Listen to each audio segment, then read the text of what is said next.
Estamos dando início aqui agora a mais uma edição do nosso podcast do Sindicato dos Bancários, o Pod Bancário, a mais nova ferramenta do sindicato que foi criada justamente para que a gente possa ter um espaço de bate-papo, né, onde a gente traga pessoas que tenham uma contribuição, um trabalho político, sindical, cultural, na área da música, enfim. É um espaço aberto, um espaço eclético. Esse é o propósito do Pod Bancário. E antes de iniciar, apresentar hoje o nosso convidado, eu quero pedir para vocês compartilharem, né, esse vídeo, darem um likezinho e tal, para que a gente tenha a maior abrangência possível para o Pod Bancário.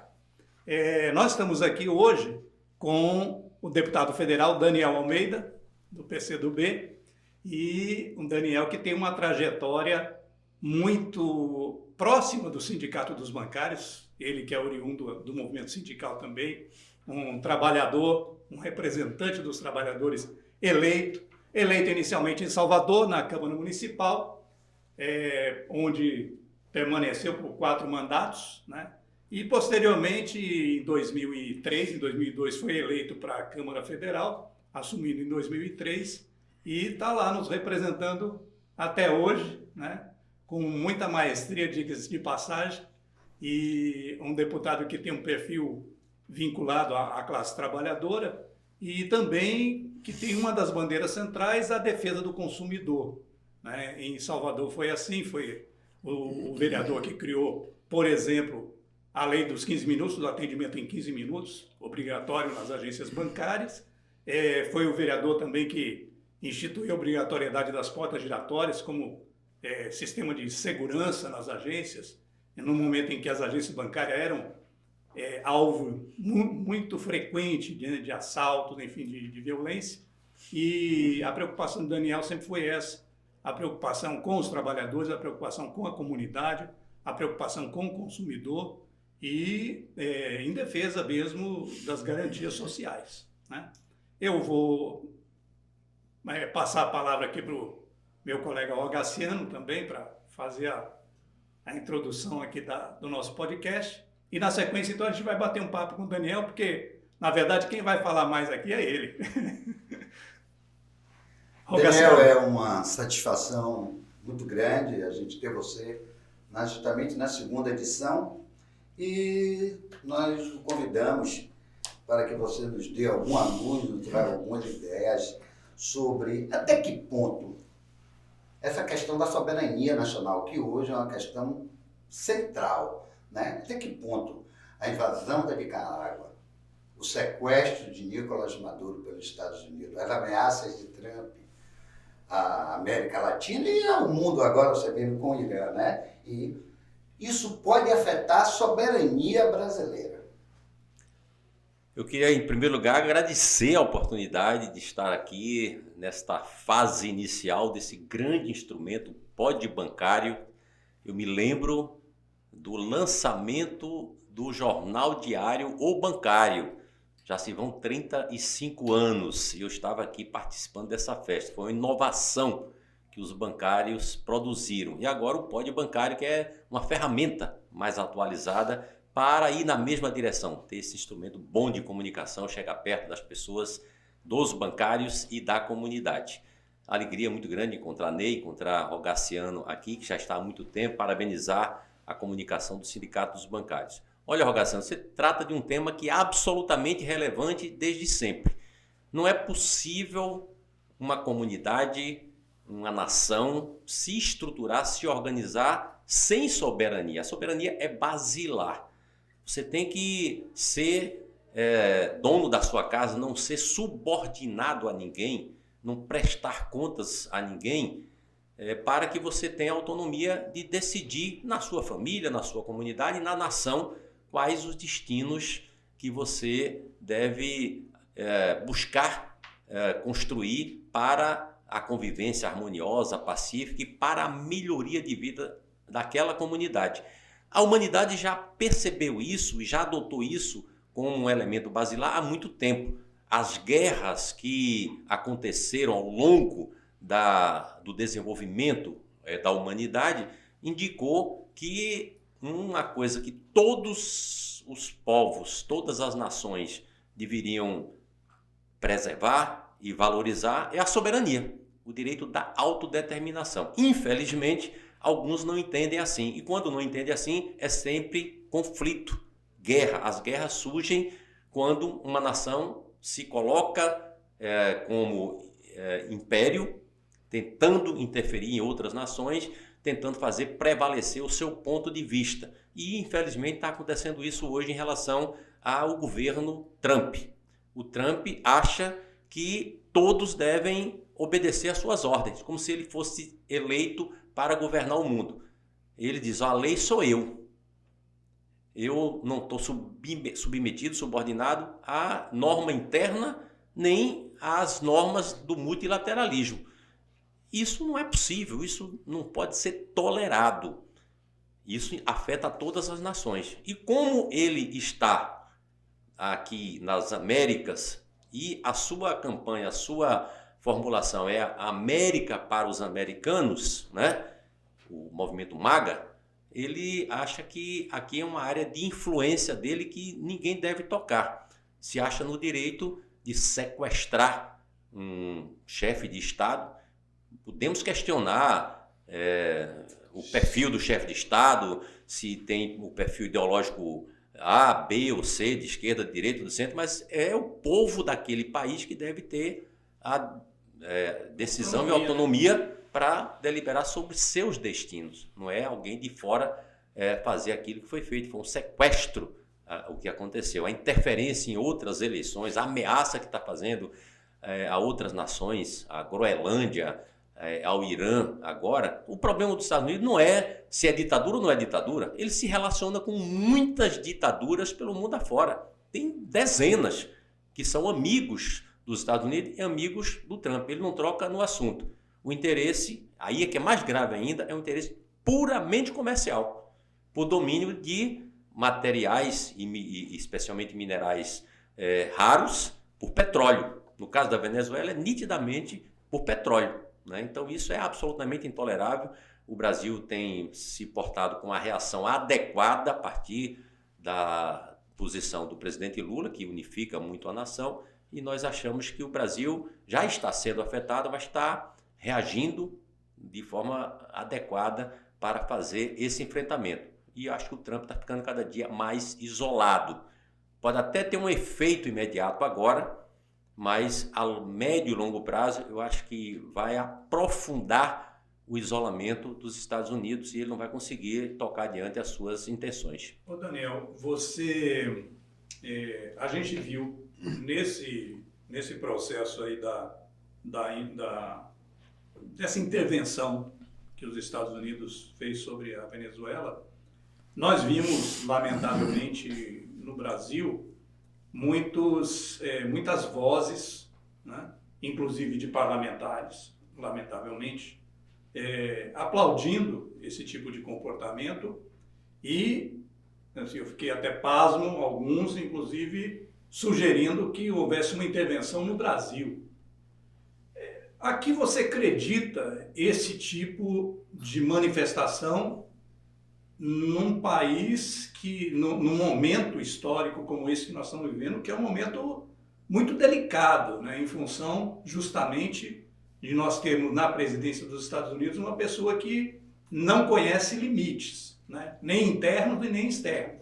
Então eu queria um pouco da sua visão sobre que na minha opinião parece uma sandice, né? Mas, enfim. Antes de você responder, deputado, eu queria que você acrescentasse também como é que isso, a primeira pergunta foi sobre a soberania, e se isso pode implicar, e como pode implicar nas eleições gerais deste ano. Ameaça Lula? Ele tem intenção e vai tentar interferir em todas as eleições que estão acontecendo pelo mundo afora. Aqui no América Latina tem a Colômbia, esse ano tem o Brasil. Ele vai tentar interferir. Acho que não vai conseguir interferir. Esses movimentos que ele tem feito no Brasil vai o isolar mais ainda. Eu acho que vai coesionar mais as instituições, as forças políticas em torno do Lula, que tem se comportado muito bem. Nós não queremos brigar, nós queremos relações com todo mundo. Já demonstramos que esse é o melhor caminho, mas não vamos abrir mão da nossa soberania. Essa história de Brasil ser colônia, nenhuma nação merece ser colônia de ninguém, não tem razão para ser. E no Brasil não tem espaço para isso. Então acho que ele vai tentar, mas não vai conseguir. Isso só vai isolar aqueles que têm demonstrado interesse de se aproximar do Trump. E está muito nítido, é a pergunta que o Ney faz aqui. Absolutamente, é uma sandice, não tem o menor cabimento, não tem a menor lógica. Mas são os negacionistas de sempre. São aqueles que pregaram contra a vacina. São aqueles que pregaram que é preciso discutir se a Terra é redonda ou quadrada, né? Então, essas pessoas que estão no obscurantismo, que estão no tempo da pré-história, voltam a pregar esse tipo de sandice, de se aliar a pessoas de fora, né, um chefe de Estado de fora, para interferir nos assuntos internos do Brasil. Mas eles aqueles que vestiam a camisa verde e amarela diziam que eram os patriotas, que falavam em nome de Deus, né? Família, prega esse tipo de postura. Estão se desmascarando. Estenderam a bandeira dos Estados Unidos em plena Avenida Paulista. Eu acho que todos esses movimentos só deixam mais claro para o povo brasileiro quem tem compromisso com o Brasil, quem tem compromisso com a democracia, quem tem compromisso com as instituições, quem tem compromisso com a soberania e quem tem compromisso apenas com interesses pessoais, particulares e defende teses absolutamente anticientíficas, negacionistas. Não há espaço para isso. É bom até a gente dar nome, né? Porque esse programa é Pode Bancário, é um programa de caráter classista. Flávio Bolsonaro, que é candidato a presidente, que pediu, Nicolas Ferreira, entre outros.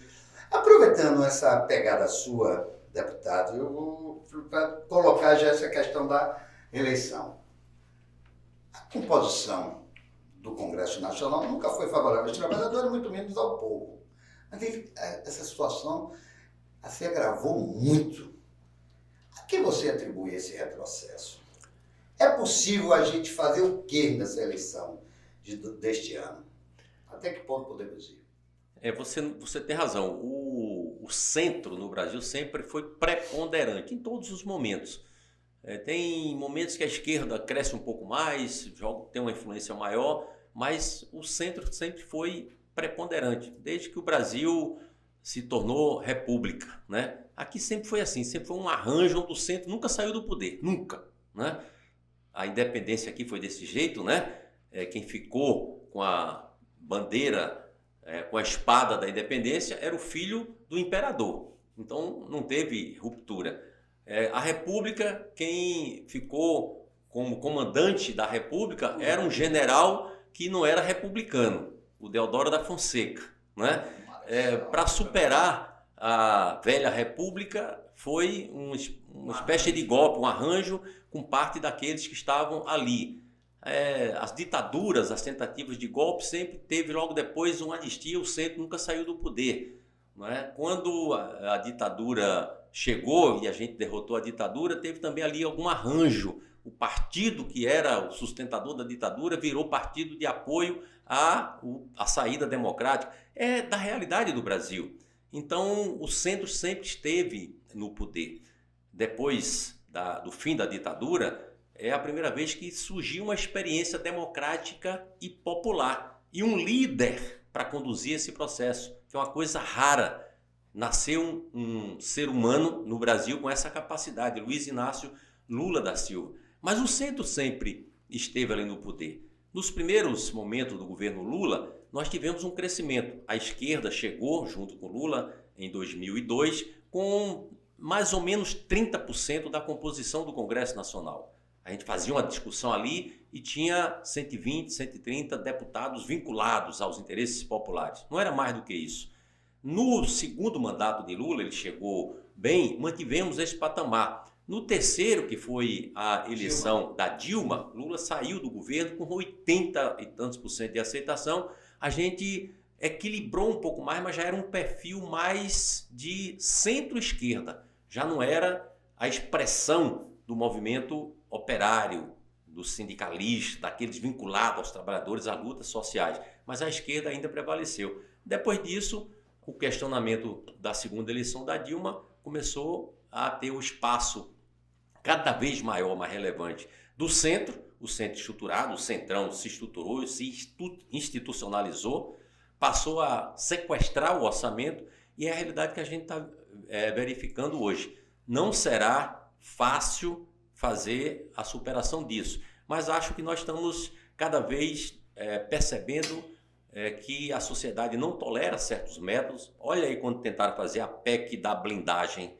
né? Da bandidagem, né? Da bandidagem. O povo foi para a rua, disse, opa, peraí, já abusou, já passou do limite. Quer o orçamento, quer ainda ter proteção individual, né? Então, qual é a forma de mudar isso? É o povo estar mais atento, acompanhar mais, se qualificar para ter um voto mais cuidadoso, né? E apostar nos movimentos de rua. Esses movimentos das redes sociais, os movimentos de rua, têm um peso extraordinário. Eu queria puxar um gancho justamente para essa questão do movimento de rua, porque você chamou atenção agora para um episódio recente, que foi a PEC da blindagem, e que a gente viu uma mobilização nacional. A mobilização ocorreu no país todo de maneira contundente e deu recado, tanto que o parlamento teve que recuar na sua sanha, né, de autoproteção, né, enfim, aquela situação toda. Eu queria saber de você, já dentro desse início de análise que você está fazendo, a importância do resgate dos movimentos de rua, porque isso dialoga diretamente com o movimento sindical, né? E em que medida nós podemos acreditar essa mudança de eixo de um centro-esquerda para centro e para direita, enfim, até que ponto nós podemos acreditar essa mudança de áreas, de ventos, né, se podemos assim dizer, a diminuição das ações de rua, né, mobilizações de rua, e aproveitando esse gancho também, como é que você vê, por exemplo, uma determinada tentativa de substituir os movimentos de rua por movimentos virtuais, por movimentos dentro da internet, dentro das redes sociais, sem desmerecer o potencial que tem as redes sociais atualmente na definição de debates, de narrativas, como se costuma dizer. Pois é, eu acho que a realidade vai demonstrando, a vida vai demonstrando que nós temos que nos atualizar e ter capacidade de usar todos os mecanismos. Nós não podemos desconhecer o papel das redes sociais, dos mecanismos tecnológicos que favorecem a conexão imediata, como a gente está fazendo aqui, com um universo enorme de pessoas. O problema não é esse, não é a utilização da tecnologia, é quem está manipulando essas tecnologias, não ter controle, são as plataformas que manipulam, que se apropriam desses dados, que fazem a utilização desses dados, as big techs, para favorecer interesses específicos, né? Essa turma que tem um grande poder por dominar as estruturas, as máquinas de fabricação dessas informações ou contra-informação, ou dessas mentiras, das fake news, né? Esse aqui é o grande problema. Não dá para a gente se contrapor à ferramenta tecnológica. Tem que ver como é que ela se põe a serviço da maioria e não a serviço de poucas pessoas para manipular a maioria. Esse é um problema que a gente tem que debater e que, infelizmente, o mundo ainda não enfrentou adequadamente e o Brasil tem tido muita dificuldade de fazer o enfrentamento. Agora, nada substitui o olho no olho, o calor das ruas. Sempre na humanidade foi assim, e isso vai continuar sendo absolutamente essencial. O que o centro e a direita fez quando teve oportunidade estando no poder? Foi desmontar a estrutura do movimento social. As reformas que foram feitas foi nesse sentido. O Bolsonaro, quando chegou no governo, o que ele fez? Cortou todos os recursos destinados às organizações sociais. O Temer já tinha feito a reforma sindical. A reforma sindical foi para quê? Para garrotear o movimento dos trabalhadores. O trabalhador não tem o direito de se mobilizar. O discurso cultural que as redes sociais fazem é da liberdade, do empreender, né, do prosperar. Né? Não, você tem liberdade, você das plataformas, dos Ubers, desse processo de precarização, não, você é livre para empreender, para prosperar. Né? Então, essa junção de coisas é que foi levando a uma, vamos dizer assim, elevação de barreiras para os movimentos sociais. O grande momento aí foram as reformas que foram feitas, reforma sindical e retirada de todas as políticas públicas que se relacionavam com o movimento social no Brasil. O Lula chegou, voltou ao governo com a tarefa de reconstruir o Brasil, que estava tudo desmontado, eram escombros em todas as áreas, tem feito um esforço extraordinário, mas ele é um democrata. E o mesmo eleitor que colocou o Lula na presidência da República, no Executivo, colocou um Congresso com esse perfil que está aí, predominantemente de direita. Então é muito difícil fazer as mudanças. Ele tem pilotado isso com uma maestria extraordinária. Nesse ambiente tão hostil, né, o Lula conseguir fazer os avanços que foram feitos é quase um milagre. Eu acho que não teria nenhum outro ser humano que tivesse capacidade de fazer isso, sem fazer essa ruptura. Agora, não fez tudo. Eu espero, tenho confiança que nós vamos reconduzir esse projeto e aí sim nós temos que abrir uma etapa de transição para que mudanças mais profundas possam ser feitas, dar mais vez às pessoas, dar mais espaço a essa participação popular, ter ajustes nas utilizações das ferramentas tecnológicas da comunicação, da informação, para que ela não sirva a fake news, a mentira e a manipulação, né? Para preservar a verdade, para dar o direito do cidadão ter acesso à verdade. Se a gente conseguir fazer esses avanços, nós vamos dar um salto adiante. Eu acho que isso é absolutamente necessário.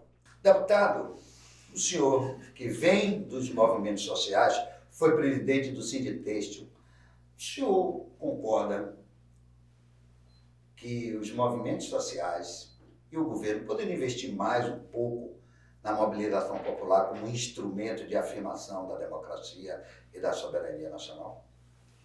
Sem dúvida, Rogaciano, nós devemos sempre apostar na participação das pessoas. As pessoas chamadas a participar da forma correta, com os estímulos adequados, sendo ganhas pelas melhores ideias, entram na batalha, participam.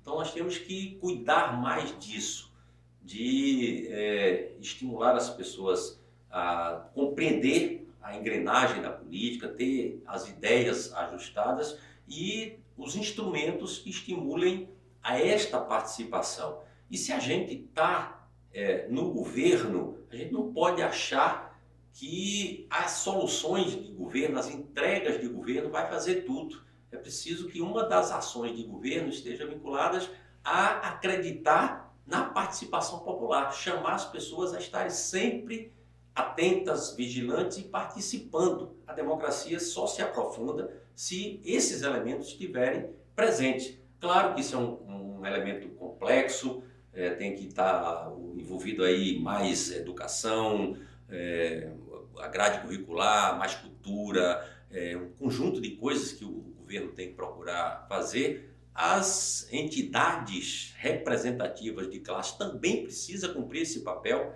precisam estar sempre atentas para essa formação e para o perfil dos que estão chegando, porque às vezes nós ficamos com os mesmos métodos durante muito tempo, quando as pessoas que estão na categoria ou naquele setor já mudou o perfil, já tem outros desejos, já tem outras expectativas, já trouxe outros valores, né, que a sociedade lhe ofereceu. Então, essa atualização é necessária que seja percebida, né? E é óbvio que, tendo isso como objetivo, tem que criar as condições materiais. Aí o Estado tem que fazer isso, tem que compreender isso, não ficar sempre na parede. Nos últimos tempos, nós estamos no canto da parede, apanhando e recuando, né? Eu acho que faltou, sim, em alguns momentos, o governo ser mais ofensivo nessa aposta de entregar a responsabilidade pela mobilização, pelo acompanhamento, pela defesa do projeto ao conjunto da sociedade. Eu acho que faltou em alguns momentos isso, né? Como eu acho que falta também às entidades. Por mais dificuldade material que elas tenham hoje, nós precisamos nos atualizar. Eu vejo aí entidades que as pessoas estão há muito tempo no mesmo lugar, com os mesmos métodos, fazendo as mesmas coisas. Não são as pessoas que ficam defasadas pelo tempo de vida, não é isso não. Às vezes tem pessoas com muita idade e que conseguem se atualizar, conseguem pensar em coisas novas, ter um senso de criatividade. E tem pessoas muito jovens que se acomodam, mas eu acho que essa percepção sobre a necessidade da atualização e olhar para o perfil das pessoas que estão demandando confiança nas entidades, nas instituições, nos governos, sim, nós precisamos nos sentir desafiados a isso. Esse diálogo ao qual o Cassiano se referiu, como é que você vê que tipo de iniciativas, por exemplo, no âmbito governamental, poderiam ser estimuladas para que esse diálogo com a sociedade civil e especialmente com os movimentos sociais, ele se intensificasse um pouco mais, no sentido disso que Rogaciano trouxe, dessa preocupação? Eu acho que tem um conjunto de coisas que podem e devem serem buscadas, né? Eu falei aqui de algumas coisas. A educação é sempre algo basilar, né? A escola ser um lugar que acolhe a criança desde cedo, com uma boa grade curricular, com um bom currículo, com professores bem formados, um ambiente agradável para ali ser uma escola da formação cidadã, né? O fortalecimento, então, nesse processo da educação seria uma... Essa é uma base fundamental. Não basta ter escolas, espaços físicos, etc., mas ter projetos para pedagógicos para formar cidadãos. Esse é um elemento. Críticos, cidadãos crítico, a escola integrada à comunidade, integrada à cultura, né? A gente investir mais em cultura que perpasse as redes sociais, que perpasse todos os instrumentos de comunicação, né? Que resgate os valores culturais que aquela comunidade, que aquela sociedade preserva. Então são muitos elementos que já se fez no passado em outras sociedades e que a gente não cuidou disso. O nosso governo teve falhas em relação a isso. Tem instituições que reconheçam esses valores, que estimule, que incentive, que proteja, né? O STF, as estruturas de governo, os ministros, etc., aposte nisso. O governo Lula, no início das suas gestões, discutiu orçamento participativo. Se a tese do orçamento participativo tivesse vingado para valer, o Congresso faria o sequestro que faz hoje do orçamento? Né? Se isso tivesse sido uma cultura percebida pelo conjunto da sociedade. O governo teve a oportunidade de compor o Poder Judiciário, que é uma composição com uma visão ideológica e política. Sim, claro, né? Claro. Se essa instituição tivesse sido formada com essa visão de proteção da sociedade e valorização do exercício da cidadania, da proteção da democracia, da soberania, de valores culturais do nosso povo, teria tido a derrota que nós tivemos em alguns momentos, respaldada pelo próprio Poder Judiciário. Decisões tão desastrosas. Tão desastrosas, aquela história lá do ponte, etc., né? Que a gente embarcou, destruiu a nossa economia, destruiu valores da sociedade brasileira, da Lava Jato, né? Então, são vários caminhos que eu acho que a gente tem que fazer uma autocrítica, inclusive. Por que essas coisas não aconteceram? E ainda é tempo, né? Nós estamos no caminho de um processo de reconstrução, né? Eu fico muito animado, assim, com o slogan que o governo tem adotado. O governo, quando começou, o governo Lula agora, era renovação e reconstrução, né? O sentido era reconstrução. De reconstrução, isso. Agora é do lado do povo brasileiro. Olha aí, é uma aposta em povo brasileiro. Nós estamos com você, venha para cá. Agora, como é que isso se traduz em ações concretas que estimulam as pessoas a virem para cá? Né? Esse é o grande desafio que está posto e que um próximo governo não pode errar nisso. Deputado, duas perguntinhas para o senhor que vem do movimento dos trabalhadores.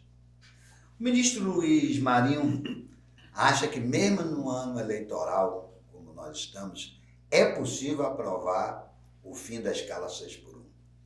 E também eu queria que você, o senhor me desculpe, colocasse sobre a aprovação na Comissão do Trabalho da Câmara do retorno do sindicato nas rescisões dos contratos trabalhistas, que é fundamental para garantir uma rescisão. Valorização do sindicato, recuperação Exatamente. do papel do sindicato. Eu acho que são duas bandeiras que têm chance de prosperar.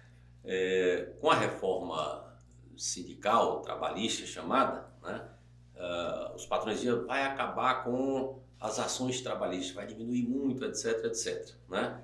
Depois, o próprio Poder Judiciário considerou que algumas coisas daquela reforma eram ilegais, não era possível quitar os direitos trabalhistas que os trabalhadores têm apenas com aquela homologação. Aí as pessoas começaram a recorrer muito mais à justiça. Então, os próprios patrões estão enxergando que é necessário ter alguma vigilância ali no momento da rescisão contratual, né?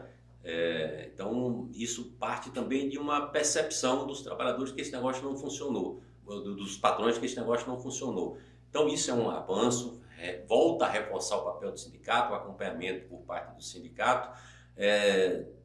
Teve muitos argumentos que os próprios patrões não puderam negar. Alguns setores patronais mais avançados, que tem mão de obra incentiva, começou a perceber que isso poderia ser um elemento que, ao invés de dificultar, facilitaria para ter essa vigilância, esse acompanhamento, né?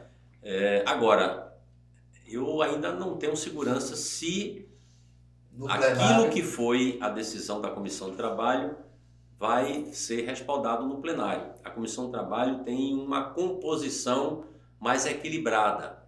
Ali tem mais ou menos meio a meio entre defensores dos direitos dos trabalhadores e segmentos reacionários. Ali está mais ou menos meio a meio. Mas na Câmara como um todo, a gente tem 25% no máximo, né? Então, se for a plenário, tem risco. Eu estou trabalhando com a tese de terminar esse debate na Comissão de Constituição e Justiça. Vai para a Comissão de Trabalho, que já passou, né? Depois vai para a Comissão de Orçamento e Finanças e depois vai para a Comissão de Constituição e Justiça. E pode ser terminal ali. Se for para plenário, é muito arriscado, né? Agora, tem um diferencial, pressão. E se a gente joga essa pressão junto com a escala, o fim da escala 6x1, essa ganhou fôlego, ganhou força, né? E a sociedade compreendeu isso, o governo Lula está se embandeirando disso. E já todos assim que têm um mínimo de bom senso, inclusive os segmentos produtivos, sabem que não tem nenhuma razão para um trabalhador ficar 6 dias trabalhando e só ter um dia de folga. Isso é antiprodutivo, trabalhador esgotado, cansado, estafado, tem mais risco de acidente, produz menos. Então, uma jornada mais adequada, mais confortável, né? Negociada de acordo com as características de cada categoria, que isso é possível, é uma percepção do próprio capital. Que vai beneficiar todo mundo. Vai beneficiar todo mundo. Com as novas tecnologias, as pessoas precisam de menos tempo no efetivo exercício da atividade, porque as máquinas vão fazendo as atividades por nós, mas as pessoas precisam de se qualificar para operar essas máquinas. As pessoas precisam ter tranquilidade para não ser levada à exaustão pela pressão, pelo estresse, né, que esses mecanismos levantam. E tem uma economia do entretenimento, a economia criativa, a economia da cultura, do turismo, etc. Uma economia extraordinária. Olha para a Europa, se imagina a Europa se não tivesse essa economia criativa do turismo, da cultura, Sem etc. dúvida. Estava tudo estagnado, Sem dúvida. né? As pessoas estão cada vez precisando de menos tempo para produzir os bens necessários para a sua subsistência e mais tempo livre para fazer outras coisas. Isso também é economia. Isso aí entra naquela análise que você fez anterior da necessidade de atualização, né? É preciso que a sociedade se atualize, né? Não apenas Exatamente. tecnologicamente, mas se atualize ideologicamente também, para entender que os avanços tecnológicos precisam se refletir também na questão do direito, né? E todos se beneficiarem. E Para todos que se beneficiam. avanço tecnológico se isso está sendo apropriado por meia dúzia? Por um Então, grupo restrito. uma pequena parcela da população fica extremamente rica, né? Acumulando patrimônios e patrimônio, e a esmagadora maioria não se beneficia dessa evolução Desse avanço. tecnológica, desses avanços tecnológicos para lhe dar conforto, lhe dar Exato. qualidade de vida, dignidade. Não está certo. Aí é que entra a política. É. Só é possível corrigir isso se tiver decisão política. Então, eu acho que a jornada de trabalho no Brasil já passou da hora de ser reduzida, porque o mundo inteiro já reduziu isso para o bem da própria atividade produtiva, e essa escala maluca, essa coisa estafante, insuportável da escala 6x1, não pode existir. Eu vejo de vez em quando em alguns debates os empresários, esse negócio de não tô achando mais emprego, não consigo mais ter produção porque não consigo encontrar gente para trabalhar no meu setor, posto de combustível, etc e tal. É uma Bolsa Família. Porra, é uma coisa muito pequena, não é uma Bolsa Família. É que ninguém está em A condições exaustão chegou a um tal ponto que a pessoa não tem de ganhar uma mais- mixaria para ficar 6 horas apartado da família, sem ter a convivência, sem ter oportunidade de se inserir na sociedade atual, de conviver. de convivência que a sociedade moderna atual impõe. Então, os próprios segmentos produtivos, o próprio capital tem percebido que chegou a hora de fazer essa mudança. Me permita aí o pessoal fazer só mais uma perguntinha a você aí na edição, a gente vê como é que faz. Deputado, 2 filmes brasileiros, né? Ainda Estou Aqui, vencedor do Oscar, e agora O Agente Secreto, ganha 2 prêmios, né? Melhor filme de língua não inglesa e melhor ator, certo? E que tratam justamente dos crimes da ditadura militar que a extrema-direita tanto nega, especialmente os bolsonaristas. Né? E para completar, no governo Lula. O que é que você tem a acrescentar sobre isso? Comente alguma coisa aí. Apesar de todo esse obscurantismo, a cultura está viva, está presente. São filmes independentes, não tem grande investimento para fazer esses filmes, que foi lá na raiz, buscar a identidade das pessoas, falar de histórias da vida real, que as pessoas se identificam, cinema realista, se né? enxergam Isso. ali. E tem essa sinalização também de defesa da democracia, da soberania, de ter intolerância com práticas autoritárias, né? Esse momento que o Brasil está vendo é muito especial. Primeiro, um ex-presidente vai para a cadeia por tentativa de golpe de Estado. Nunca aconteceu na nossa história. Nunca. General de 4 esteiras ir para a cadeia nunca aconteceu na nossa história. Está acontecendo agora. E as coisas estão sendo tocadas normalmente. E o cinema, que é uma expressão da cultura do nosso povo, fazendo isso, né? E esse, o Agente Secreto, nordestinos, a cultura do Nordeste, um cineasta pernambucano e o ator principal baiano. E boa parte dos atores ali é gente, inclusive, do povo, gente que não tinha experiência anterior. Olha aí como o povo, ao ser chamado para participar, expressar sua cara, sua identidade, é capaz de fazer, né? E o mundo criativo. É criativo. Esse é um elemento, assim, muito especial dos brasileiros, que a gente fala lá fora e as pessoas ficam impressionadas. A criatividade, a capacidade de ser criativo, de inventar coisas, de buscar soluções A que o resiliência, brasileiro. a capacidade de resiliência. Resiliência e criatividade que o brasileiro tem. Né? Dando oportunidade, o brasileiro vai longe. Esse é um bom exemplo. Deputado,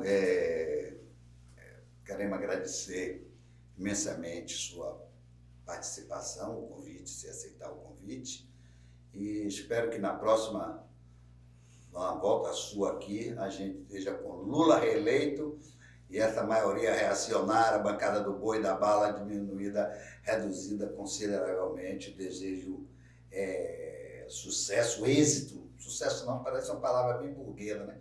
Mas êxito na sua luta pela recondução à cadeira, porque o senhor merece.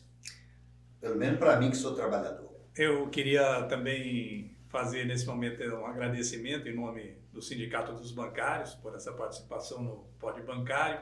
Agradecer em nome também aqui do Departamento de Imprensa, nosso diretor Adelmo Andrade. E toda essa equipe que está toda a equipe, exatamente, toda a equipe que nos assessora aqui, o pessoal dos bastidores que acompanham aqui o trabalho do podcast, dessa nova ferramenta. Em nome de todos, fazer um agradecimento pela sua participação e deixar já o convite, como o Rogaciano já antecipou aqui, para um retorno, né? Mesmo que não seja aguardando ainda a eleição, mas até antes disso, para que a gente possa continuar esse bate-papo aqui e aprofundar ainda mais esses temas que a gente basicamente começou a conversar hoje, né? Tem muita coisa para a gente conversar ainda. Muito obrigado, deputado.